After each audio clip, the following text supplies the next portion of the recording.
We try to discuss the basic crypto primitives which are useful in our blockchain technology, which we use for the in the applications of Bitcoin or cryptocurrency and Bitcoin.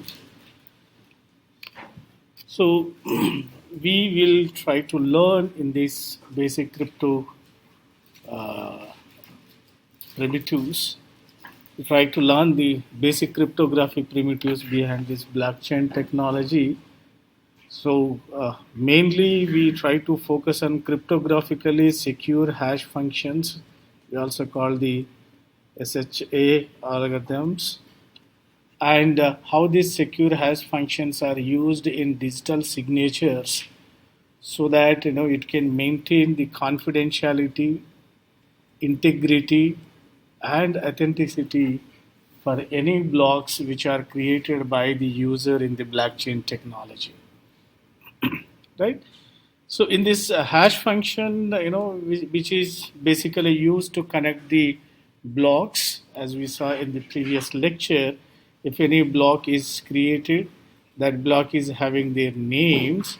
So those names are going to be hashed by using your hash function, like name, and that whatever the value comes from this hash function is used as the name of your next block. If it is created as your block 1, this is block 2. So whatever the value comes, that value used as your the name 2 as block names.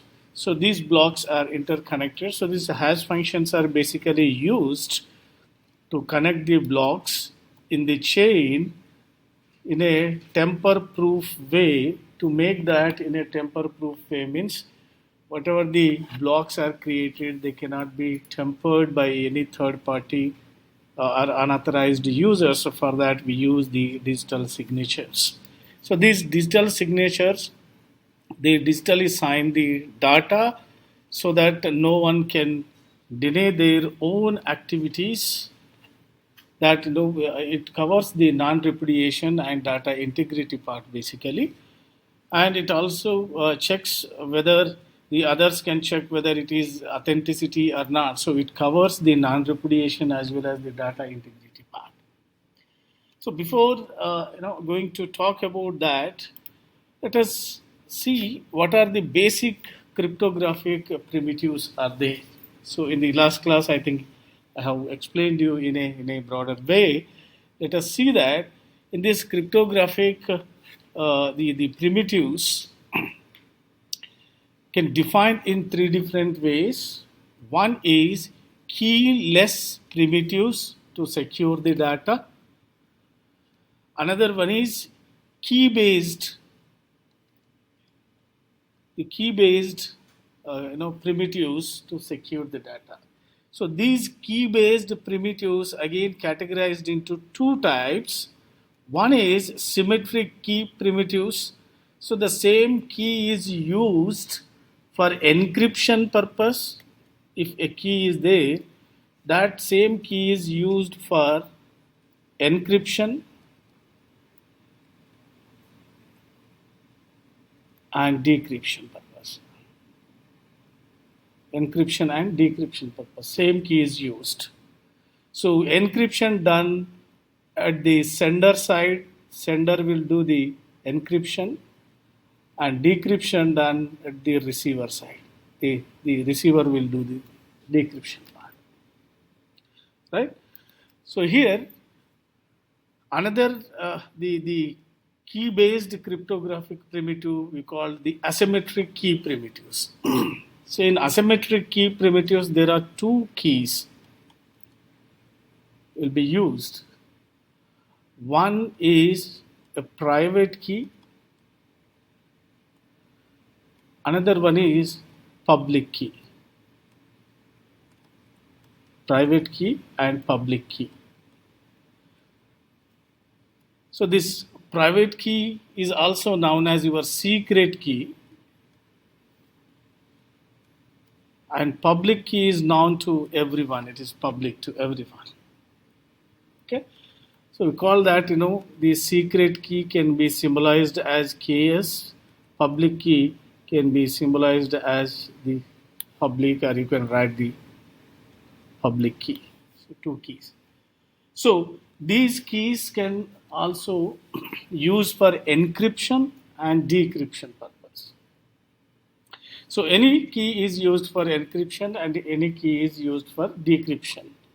But it depends on which method they are using. So based on these, in keyless primitives, how the data is encrypted to protect that data from the third parties or unauthorized users means by using the random numbers is one method. So in random numbers method, you find that substitution method. I'm not going in detail to those topics, which covers in information security. In random numbers, they follow the substitution methods. In substitution method, that means what? In a simple way, if my name is Raj, if I want to follow the random number for encrypting this data by substitution method, the substitution method, in that I can just write that here, add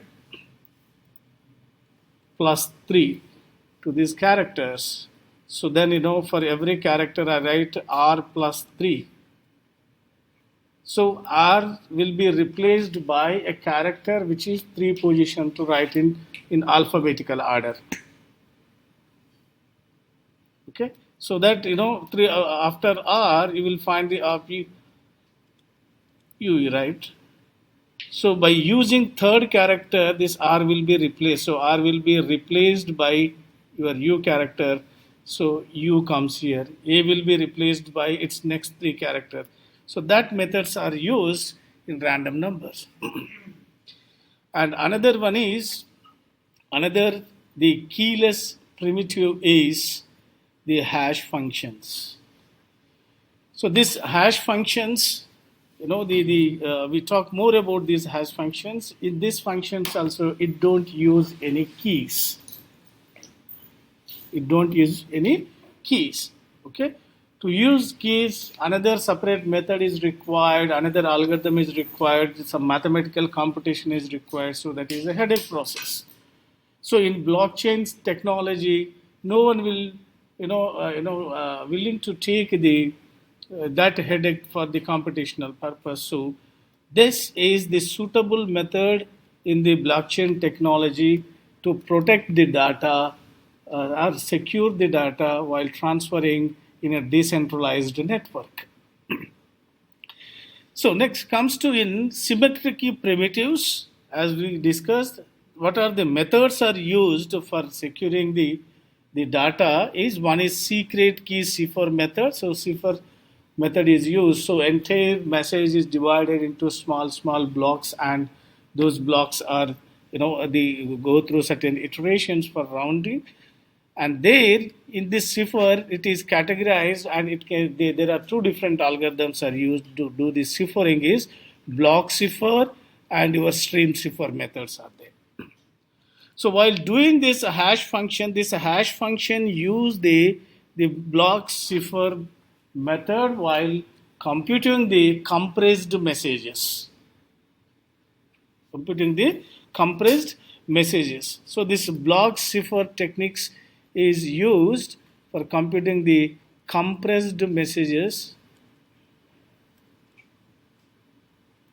in the hash function.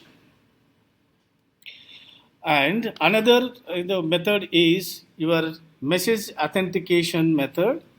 By using the symmetric key means using the same key message authentication method is used for encrypting, and the same key is used for decrypting purpose. And in asymmetric key primitives, there are two methods to protect your data and maintain the key service security is your confidentiality, integrity, and your authentication part. One is digital signature.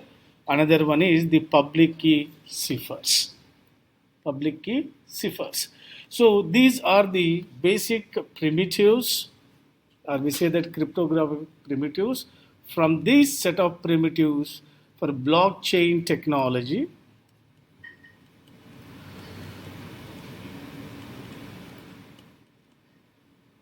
this blockchain technology, we use the hash function to compute the hash values. We follow the method of your block cipher,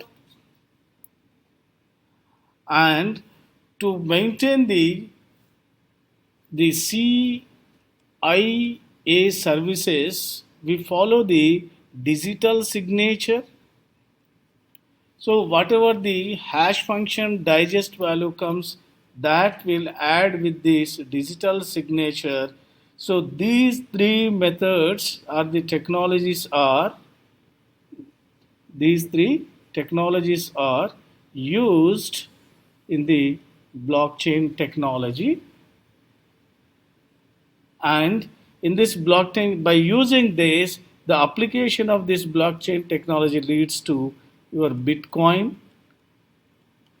application, or some other alta coin applications, the altcoin applications. So different applications are used.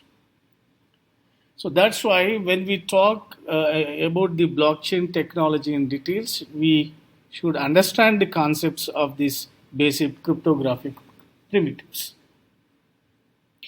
So let us discuss the first one, the what is the hash function, and what are the different operations are going to be used in this hash function. Okay, so let us see that as we discuss the cryptographic hash function. It takes any arbitrary sized string as an input and gives a fixed output. But what is the basic history of this the hash function? These hash functions are used to create a fixed length digest of the arbitrary the long input in string, and this the hash functions are the keyless as we just discussed and provide the data integrity services first.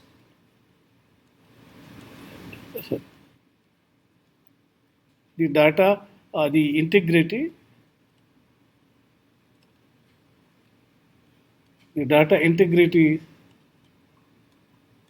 services it provides mainly. That means whatever the sender sending the data, the same data will be received by the receiver.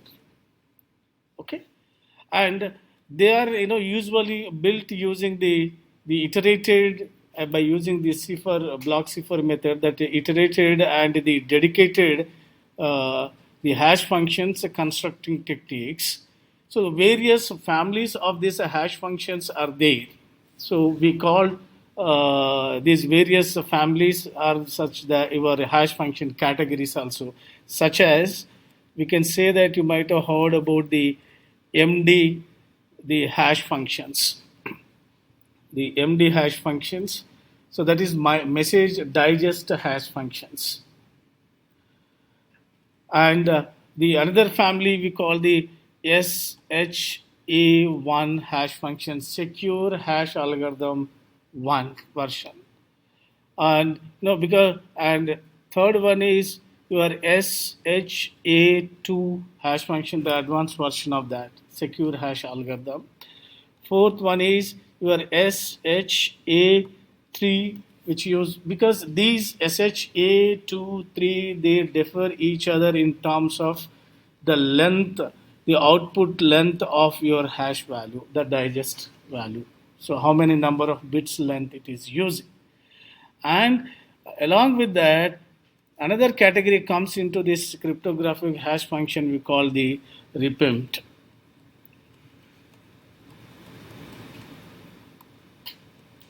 MD functions. So out of these hash function categories or family of these hash function categories, we mainly use the SH2 hash function in the blockchain technology to do the hashing or to generate the digest values. So these hash functions are commonly used in digital signatures and message authentication codes, such as the we call the HMAC. So these all these hash functions, they are basically used in the digital signatures, to sign digitally. So in this digital signature, and also used for the hashed message authentication codes. So so they have three security properties actually. These the hash functions, they have some security the functions. But what happens, these hash functions are typically used, as we said, for the data integrity purpose, right? So these can be, these all these hash functions, they used as one way functions and to construct other cryptographic primitives. They all are known as your one way functions.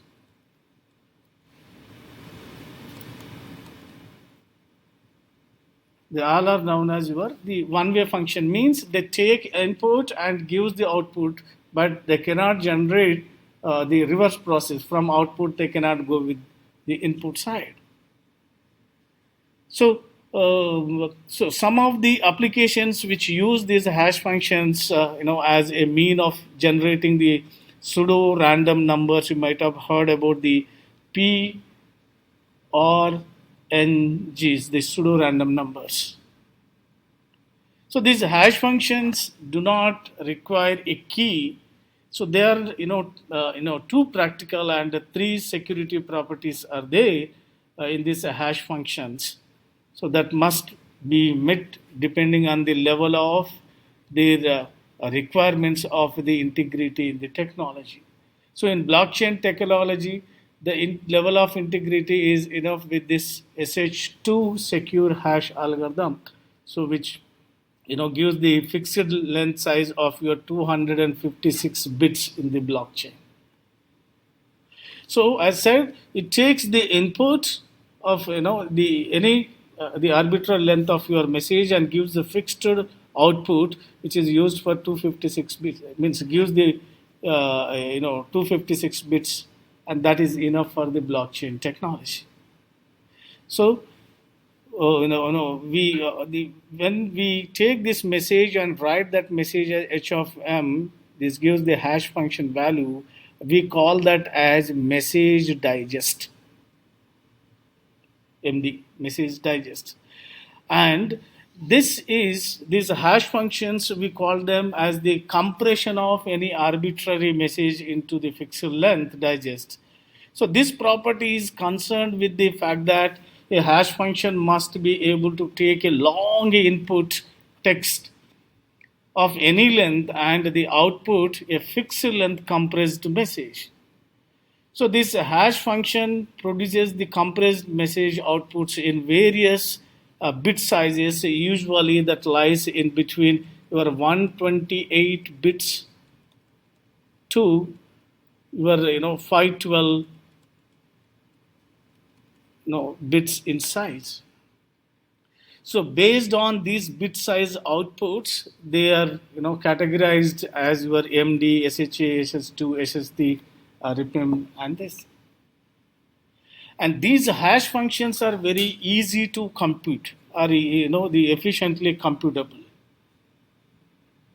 So these hash functions are efficiently, and they are very fast in one way functions. So the requirement is that they be very quick to compute regardless of the message size. So the efficiency may decrease if the message size increase, but they are still fast in computing part.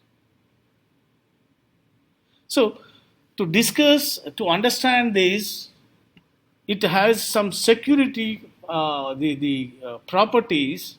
So we call that security properties. We discuss the security properties that it must be deterministic. It must be deterministic. Deterministic means what? It always yields the identical hash value for identical inputs.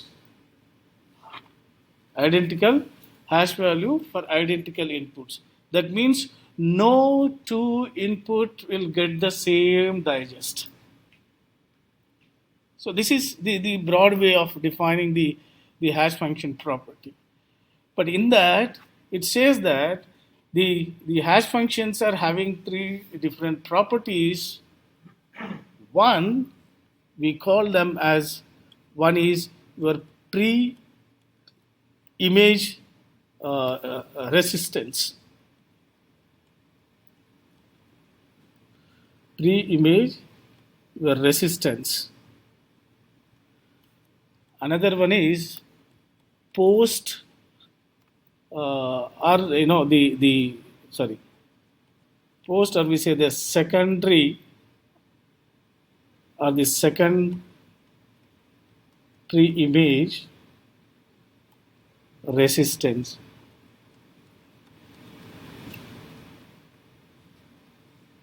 And broadly we determine that the collision resistance.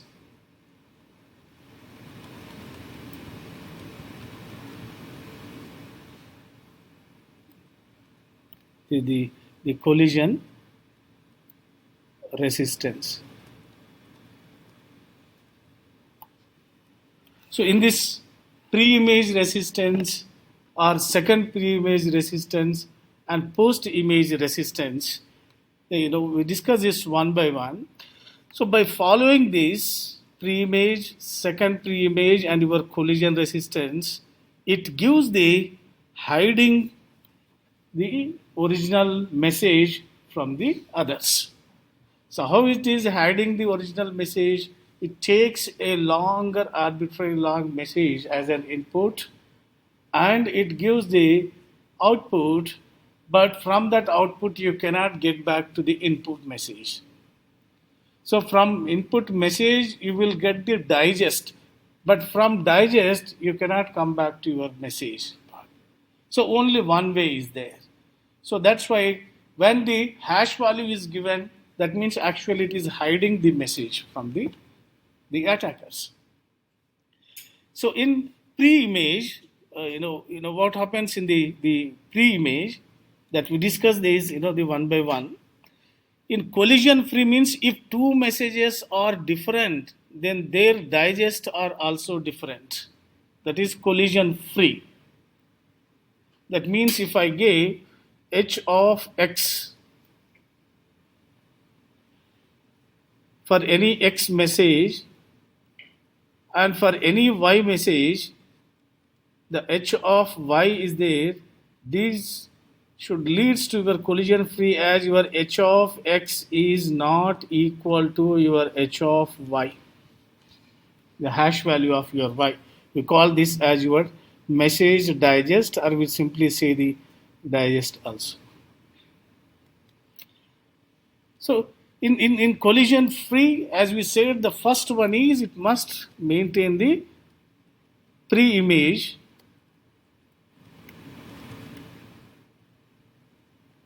resistance. So in pre-image resistance,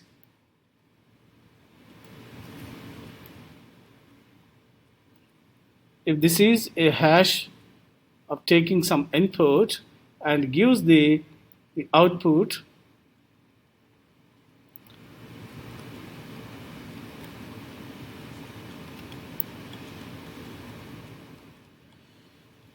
the input message takes the arbitrary length of your input message and gives the output. So it says that the equation from here for this pre-image, it gives that h of your x is equal to y. H of x is equal to y, where this h is your hash function, x is your input, and y is your output, or we also call it as your digest. So here the input, the first security property that requires that it is a one-way function, so that the y cannot be reverse computed to your x. So here we consider x is considered as your pre-image. In this case, this x is considered as your pre-image. You can compute y from x through your edge, but you cannot compute x from your y in reverse direction. So we call X as your pre-imaged resistance. The second is, as we said that, this the second image your resistance.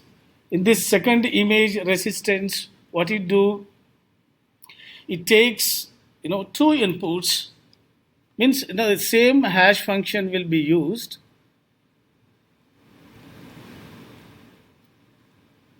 Your h, the same hash function will be used. It takes some two inputs, like one is noun input. Suppose this is the noun one. The noun input, suppose x1, and another one is, it takes the another input x2. To find out this x2, it gives one output. For x1 it gives one output, suppose y1, and gives another output, suppose y2. But for two different inputs, if the digest is matching, for two different inputs, if the digest is matching, then what it means? There is a collision, right?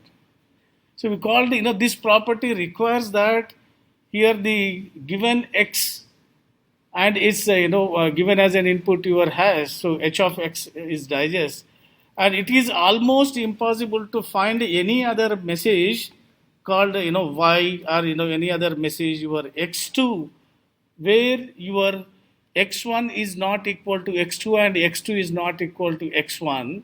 So your hash of your y1, or your the y1 is not equal to your y2. Sorry. Then there is a collision free. But for different inputs, same hash value is getting, means it is possible. So collision is there here. So collision is there. We call this as your weak collision resistance, the second property, because there are possibilities for any random inputs, they may get the same output.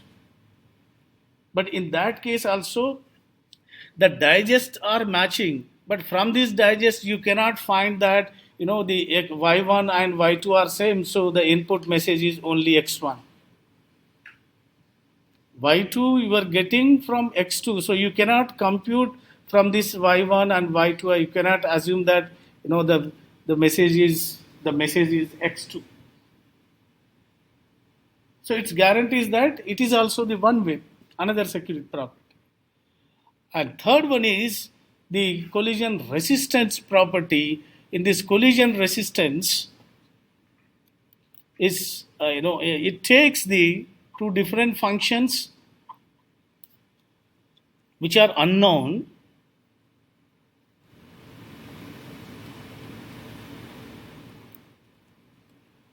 the hash function. It takes two inputs, suppose the x1 and your x2, which are totally unknown. Okay, and suppose it gives the output, that is the y1, and if it is giving the equal to your y2 in this case, y1 and y2 in this case, then how it defines them as a strongly collision. So in strong collision resistance, so we can say that, so this property requires that two different input messages should not hash to the same output. Two different inputs should not have the messages to the same output. So in other words, we can say that your h of your y1 should not be equal to your h of your y2 when you are doing this hashing. So then there is a unique digest for every input file, for there is a different output file. So if that is happen, then we call that is the strong collision resistance algorithm. That is another property. Okay. So in this case, the hash functions are one way. As said, it takes the x and it is easy to find the h of x as easy computation by following the cipher.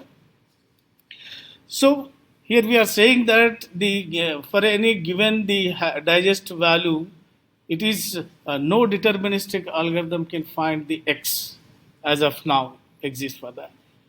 So it is difficult to find x and y, where x and y are different input, different messages, but getting the same hash values. So note that these phrase is difficult to find, and the collision is not impossible because in a short hash domains, hash function digest value domain, there is a possibility of guessing these inputs. So try with the random chosen inputs to find out a collision, but it takes too long time. We will discuss this in detail also in the lectures in the coming lecture. But to make that the any function, as in our third case, the collision resistance, by giving two inputs, x1 and x2, which are unknown, finding these are very difficult in this case to get for any two digest, like y1 is equal to your y2 or y1 is not equal to y2. So how it is possible? That means if it follows a method called the avalanche, the avalanche effect, it says that if there is any at least one character and one bit of this message, if any one bit or one character of this message, suppose in Raj and your Raj, if any one character changes, it is going to give a different output. It is going to give a different output. So that the hash function, due to their very the very nature, so will always have some collisions, and that is where the two different messages has to have the same outputs, but that should be computationally infeasible to my find. So the concept which known as your avalanche effect is described in all hash functions. This avalanche effect specifies that for a small change in the message, even a single character change in this input text will result in the totally different hash output file. So then it will achieve the collision resistance one. Then it will achieve the collision resistance one. Right? So these hash functions are usually designed by following different number of iterations. So if any message is there, suppose called the M message, that divides into blocks, the cipher blocks. So each block, the cipher block B1, B2, or B3, B4, and so on. So each block goes through the iterations. Iteration 1, your iteration 2, your iteration 3, your iteration 4, and so on. Goes through the iteration function, which are goes through the iterated hash function approach. So in this method, the input message is compressed in multiple rounds on a block by block basis to produce the compressed output. So a popular type of the iterated hash functions is the Markov Damgard message. You might have heard about that. The Markov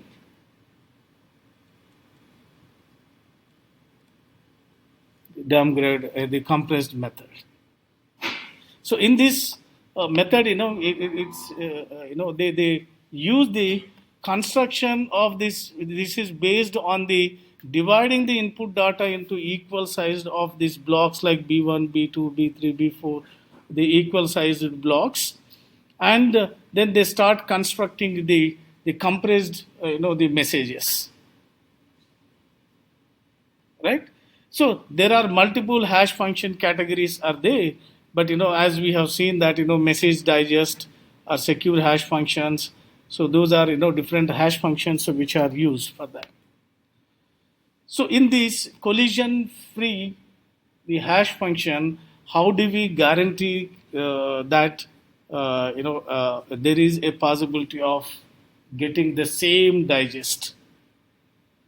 So for that, if you take the birthday paradox, suppose in this birthday paradox, it may be relatively easy to find a collision of some hash functions in this case. How? So find the probability that in a set of n randomly chosen persons, some of them will have the same birthdays. So in our yearly, we will have 365 days, suppose. So if there are 365 persons are less than 365 persons, so then there is a chance of everybody will get the different digest. Correct? If on first day one person burn, on second day another person burn in that, then if they try to hash, they will get 365. But in 365 days, if there are greater than 365, like 370 persons born, suppose, got their birthdays. So at least, so another, the 5 guys, they must be matching with any other guys, right? Correct? That means if there are 365 days a year, and the persons, those who are there in that group, suppose 370, so at least, the at most 5 persons, okay, they may get the same birthdays. Correct? At most. Okay? But at least they will get the 5% on the same birthdays, right? So in that case, what? Those 5 persons will get the same. These 5 persons are matching with the 365 persons, so 5 plus 5, 10 persons, they will get the same digest, right? Because same input, so same output will come. Correct? So in that case, we can guarantee that there will be a collision. There will be a collision. So here you can see this here in this person in the pagan hole principle. The probability reaches 1 when the number of people reaches 366. Where if it is not a leap year, if it is a leap year, then if it is not a leap year, then there is a probability of reaching 1, reaches 1. Or if it is 367, if it is a leap year, then there is a probability of getting the same digest.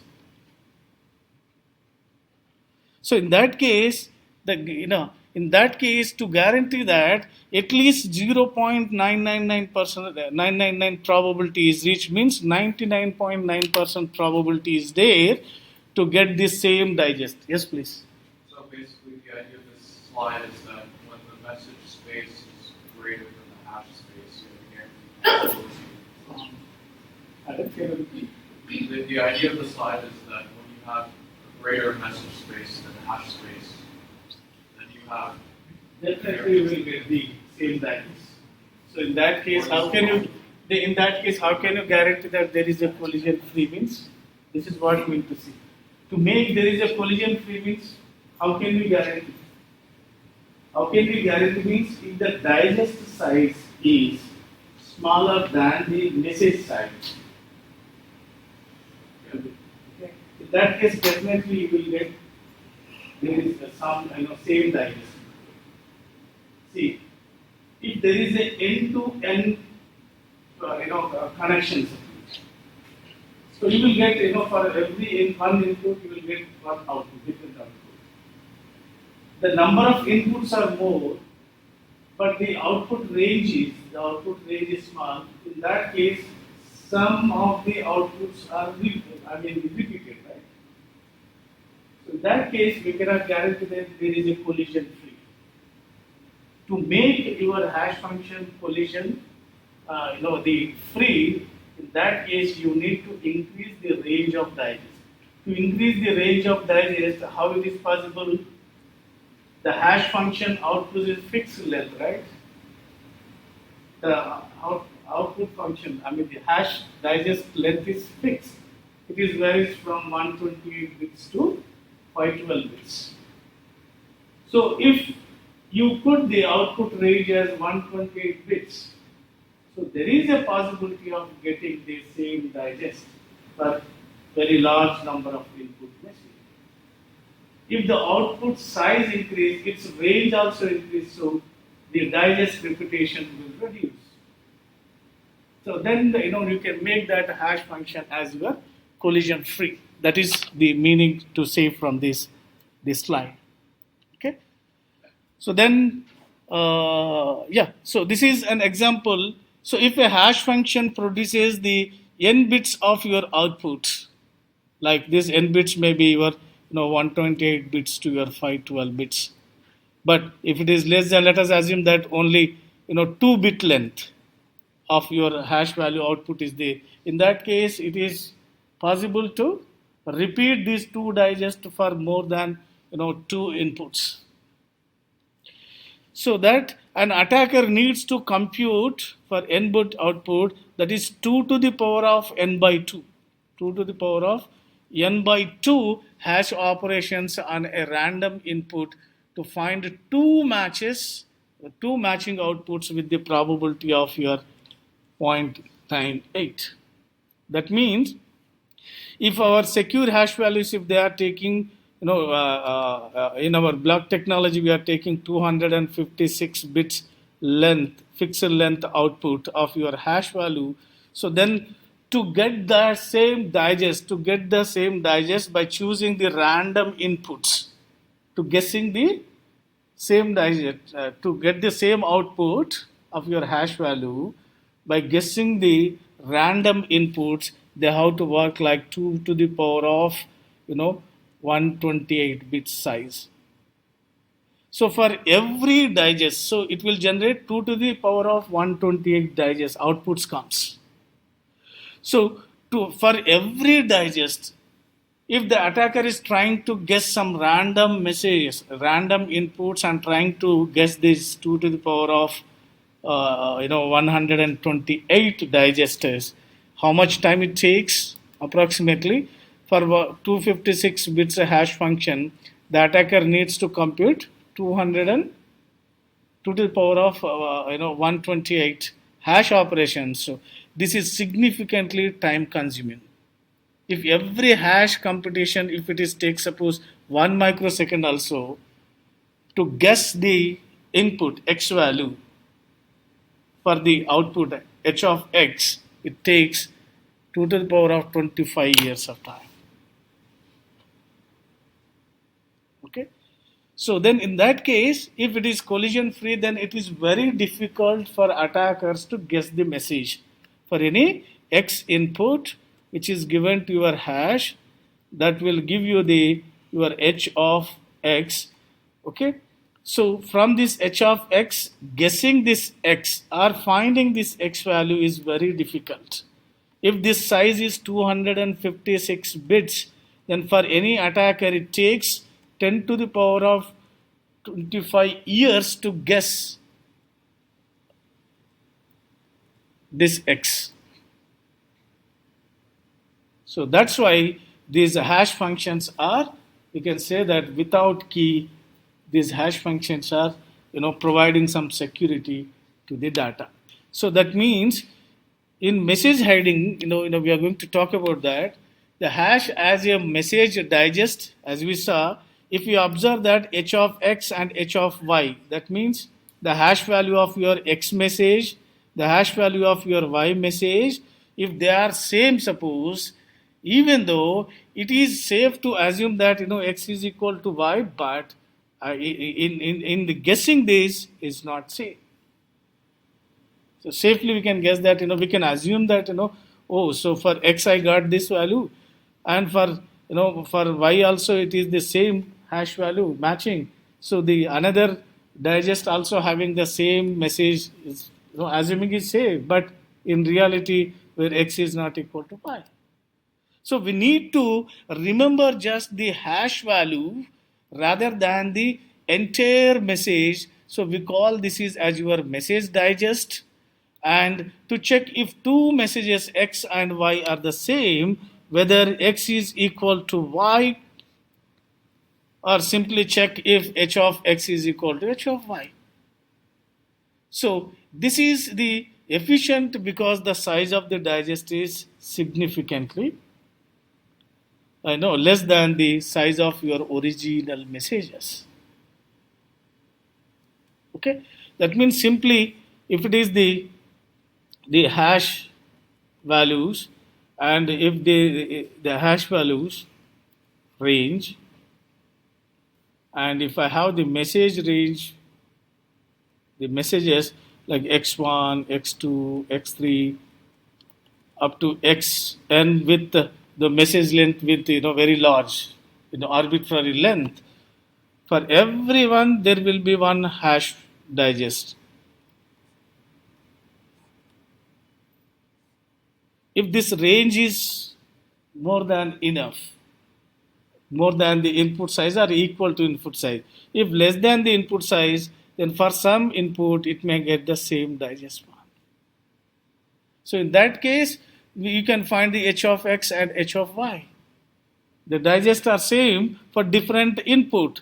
For suppose this is x, and if you treat this is as your y, for different inputs you are having the h of x digest is same allotted to your h of your y also. So then this is the basic importance of this our hash functions to say. So now, as it says that by following the Alavanche, the effect, if we change at least one character, then the entire digest will be changed. Entire digest will be changed. So let us see this. With this the application, it is given on your the link also.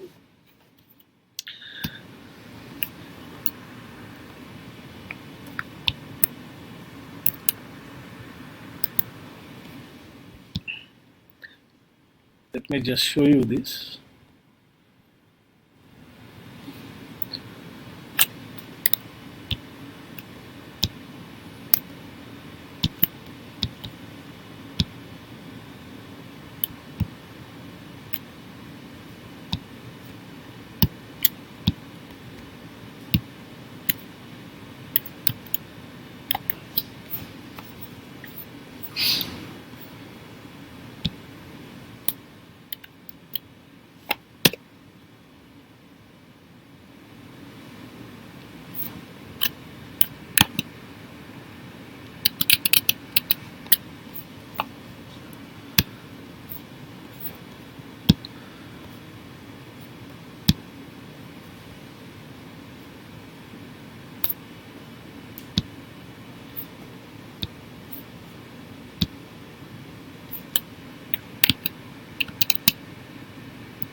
Okay.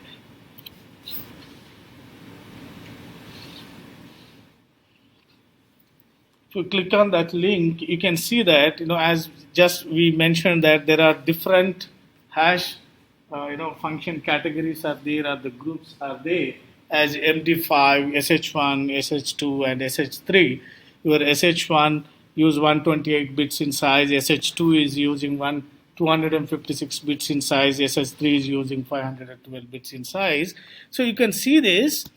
Okay, if we give that the number small letters R A J, or capital letters I am giving R A J, and you try to find the calculate the hash values of this.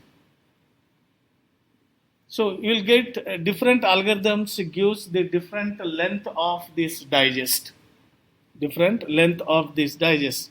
Okay, based on their size. One is 128 bit in size, and the digest is in the combination of represent in the hexadecimal. Okay, now you just remember in every MD5 to your the SH3, In MD5, first last bit is, what is there in MD5? Last bit is 0. In SH1, remember 6. In SH2, remember the 9. In SH3, remember 3. Okay. So then I'll, instead of writing capital R, capital A, sorry, small a, small j, let me write the RAJ small in character. So I'm just changing only one character here. Sorry.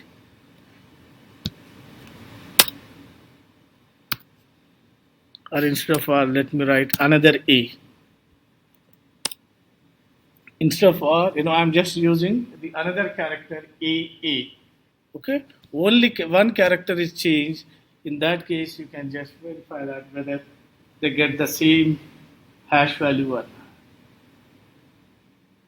Okay, so this effect we call that the avalanche effect. So it ensures that no two inputs get the same output to make your hash function collision free. To make your hash function collision free. Okay, so this is the meaning of your the secure hash function values. So from here it is very clear that your MD5, SH1 uses 128 bits, the output digest length. Your SH2 uses 256 digest output. So, and your third one is your SH3 that uses the 512 bits, the fixed length output size. Okay, for any input, any small input, it gives the same length output. If I give one character also, suppose 1, it gives the same length of output. Okay, so this is the understanding of the hash functions and their families and their categories, means how they are based on the fixed length bit size. I hope it's clear, right? Somehow. Okay. Yeah. So this is about the hash function and their properties. So remember, what are the different hash functions are used, and how they are separating in the category wise, because to secure the, because of to make your hash function like collision free, they just changed this the NIST, the United States National Information Security Training. Okay, so they use this NSC. They used to change they developed this algorithm, secure hash algorithm, and as requirement changed, they changed the digest values. I mean digest length. So currently they are using SH3, so the digest length is 512 bits. But for blockchain technology, the 256 bit digest length is using for that. Okay, so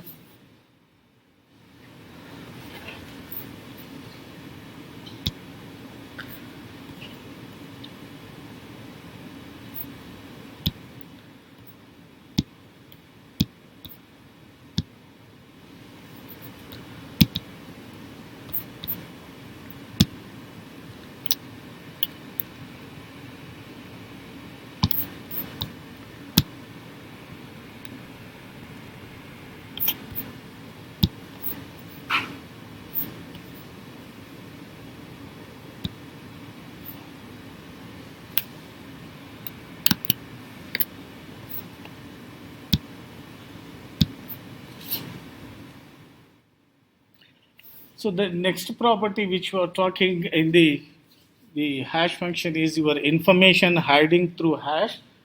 So which we have just done that, for any given h of x, where x is your message, so it is computationally difficult to find x from this h of x.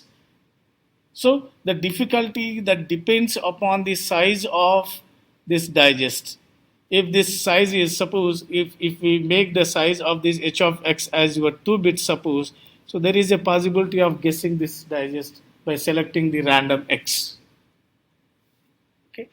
So as the size of this X, we call the message digest, increase from your 128 bits to your 512 bits, it's difficult to the guessing this X. So in that way, the hash functions are used to hiding the original messages. So this hiding helps to commit a value before sending it. You commit a value and then check it later. So by committing and check it later, or the verify it later, it compute the message digest first and then store it in a digest store with the committed one, the sender side, and then to check whether the message has been committed or not by just matching the message digest at the digest store again. The digest store again. So in that case, that means your sender and receiver both committed to a digest store. They're committed to a digest store. Your sender will do the hashing for any message. Do the hashing for any message, and that hash value we call the digest store in the digest store, and they ask the receiver to go and get that digest store from this get that message digest from the digest store. So receiver will go and get that message, the digest store, and do the same message is given to the hash function. If that hash function is also matching with this digest, then says the message is received from sender to receiver without any modification. So it maintains, means the message is integrated. The message is integrated from sender to the receiver. So it happens in message commitment through the multiple parties also. Actually, the sender is Alice and the receiver is Jane here, but if they are not in their the network coverage area, then they can use the service of the third party Bob. Okay, so then they can send that message through Bob to Jane securely by using these hash functions. So in this case, to send the message from Alice to your Jane via third party, if third party, that Bob, may or may not be a genuine user in the network. They can do any kind of the malpractice and the message. So to secure your message, the Alice is committed to send a message. So the message which is given by this Alice, sorry. Okay. First, Alice use a public key infrastructure. In this public key infrastructure, Alice gets two keys. One is the secret key, another one is the public key. Okay. So first, Alice do the message hashing along with the key, public key. If the message is suppose Raj and key is suppose Kumar, so both are concatenated and do the hashing of that. And along with that, this hashing of this, the hash value, we call this as your digest. Then it sends the message as well as the public key, that is Kumar. Okay. So upon receiving this entire message by Bob, Bob verifies. Why Bob is verifying whether that message is intended to Bob or not. If that message is intended to Bob, in that Bob can open this message and use. If that message which is committed by Alice is not intended to Bob, Bob can simply forward that message to your John, and John can open that message and check whether it is intended to them or not. So during this, there is a possibility of Bob can change or modify this message. So to make it integration, we use the digital signature that we discuss. By using digital signature, Bob cannot open this message. So the in public key encrypt, the public key of your Alice is available to everyone in the network. Available to everyone in the network. So anyone can open this message. Anyone can open this message using this, the public key, but they cannot, do the hash value of this one. Those who have the hash value, because the Bob can use this M and K and generate the hash of this, compare this hash with the receiving one. If it is matching, then Bob can use that. If not matching, then Bob can simply give it to the others. Forward in the network, in distributed network. So the public identity that only Alice can have, and this public identity can only shared with the recipient to whom they want to they commit their message. So there will be a secret sharing mechanism is required. We don't go into that in secret sharing mechanism. Okay. So this is the message commitment through the multiple parties by using the hash function. By using the hash function. Okay.